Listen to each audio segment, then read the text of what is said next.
أعوذ بالله من الشيطان الرجيم. بسم الله الرحمن الرحيم. الرحمن علم القرآن، خلق الإنسان علمه البيان. الشمس والقمر بحسبان، والنجم والشجر يسجدان.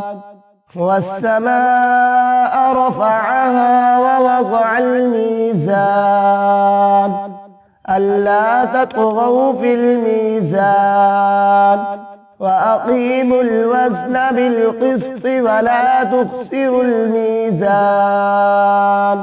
والأرض وضعها للأنام، فيها فاكهة والنخل ذات الأكمام، والحب ذو العصف والريحان. فبأي آلاء ربكما تكذبان؟ صدق الله العظيم.